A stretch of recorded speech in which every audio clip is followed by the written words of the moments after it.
I'm 78 years old, and I've spent most of my life thinking I had plenty of time. Time with my children, time to watch them grow, time to teach them things I never learned myself. I didn't realize until recently, too late, that time with them cannot be bought back. I remember mornings in the kitchen when they were little. I was there, but I wasn't. My mind was on work, on bills, on what I thought needed to be done to provide. I would make them breakfast, pack their lunches, and then leave before they were fully awake. I told myself it was for them, that if I worked hard now, everything would be better later.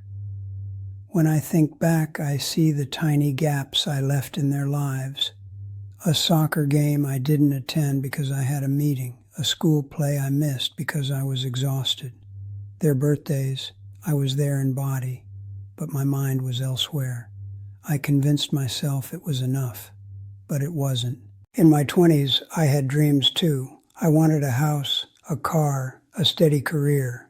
I wanted my life to feel secure before I could be fully present for anyone else. When my first son was born, I was tired and impatient. I didn't mean to be. I just thought that if I kept pushing forward, I would arrive at some point where I had more to give. But that point never came. The kids grew up faster than I noticed. By the time my daughters were in their teens, I was deeply buried in work and responsibility. They asked me to come to events, to sit with them after school, to talk. I said yes, and then canceled.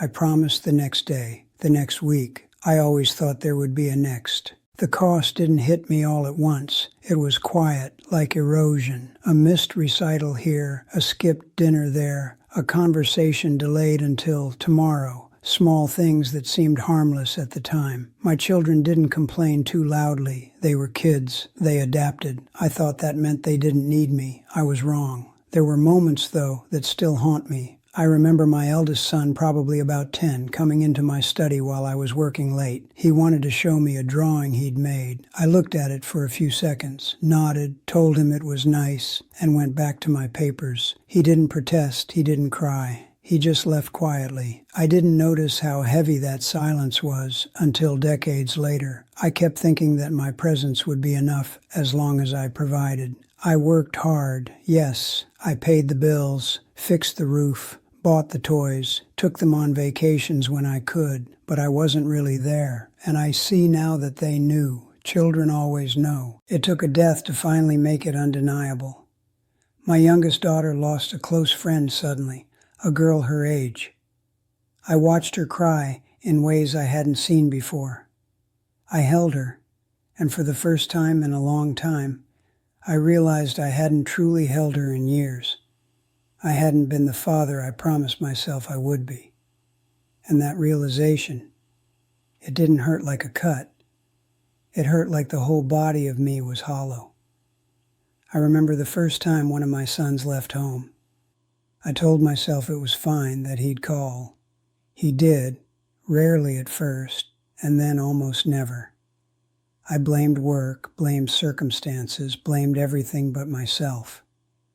I didn't see how my absence had made him learn to cope without me. By the time I realized it, it was too late to change anything. I can't fix the moments I missed. I can't go back to their childhoods and sit on the floor and build blocks or help with homework without checking my watch. I can't rewind the birthdays or the school plays or the quiet evenings we could have spent just talking. Time has passed and it doesn't come back. Some nights I sit alone and think about the lives I could have shared more fully with them. I see my children as grown adults now, living their own lives, and I feel the absence of those shared years in a way that's heavy and real. They are kind, they are loving, and they don't often speak of it, but I know they felt it too. The missing presence of a father who thought he was doing enough. I talk about this now, not for pity and not for advice. I talk about it because someone should know. Someone should know that these years are finite, that every missed game, every rushed conversation, every "I'll be there tomorrow" is a piece of life that cannot be returned. I wish I could go back. I can't. I remember a Christmas morning, years ago. I was on a business trip. I promised I'd be home in time, but the flight was delayed. I called from the airport, told them I'd be late, but my eldest son had waited up anyway. When I finally arrived, the house was quiet, the presents untouched. I sat down next to him on the couch, and he looked at me, eyes heavy with disappointment he didn't know how to hide. That image is burned into me. That night, I realized my time was slipping, but I still thought I could catch it later. I couldn't. Even as they grew into adults, I thought I had a second chance. College, weddings, milestones. But life isn't like that. The moments that matter most are the ones you can't plan around. They are the everyday mornings, the small conversations, the laughter over a shared meal. That is what builds a life together. I spent decades chasing what I thought was important, money, recognition, stability, and missed the very things that mattered. There's a quiet emptiness in realizing you are not remembered in the way you hoped. My children love me, yes, but they don't need me like they once did. They have memories of a father who worked a lot, who tried, who provided. But the memory of a father who was truly there, who listened, who played, who laughed and cried with them, that memory is sparse, and it is my fault. I often think about the little things I could have done differently. Sitting through a school play instead of checking my emails, listening without distraction, eating dinner together, talking about their day, really listening, holding them when they were sad, without excuses, apologizing for the mistakes I made as I went along, instead of assuming there would always be time to make up for them later.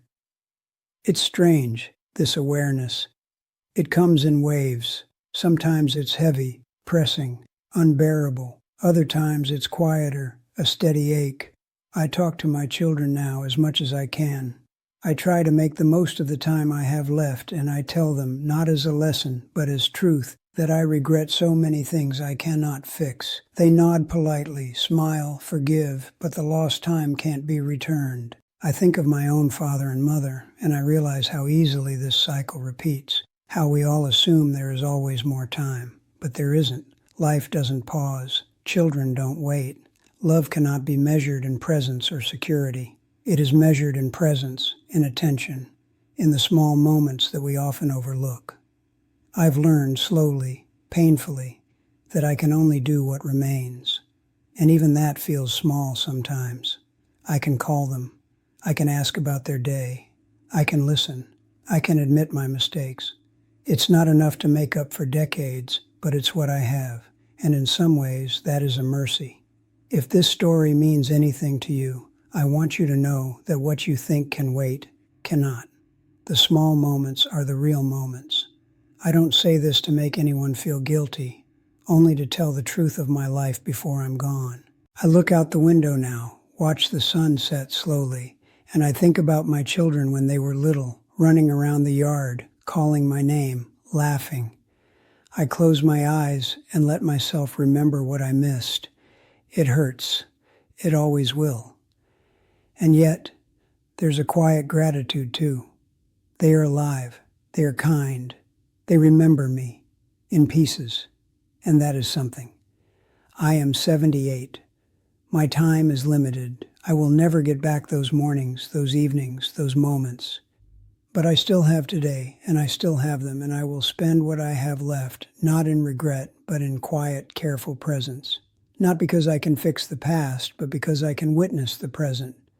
If you're listening, and this resonates even a little, I hope you'll notice what is happening right now. Notice it, hold it, be there. The rest, the missing years, the things you cannot undo, they will teach you their lesson too, eventually. I am 78, and I have finally painfully understood that time with my children cannot be bought back.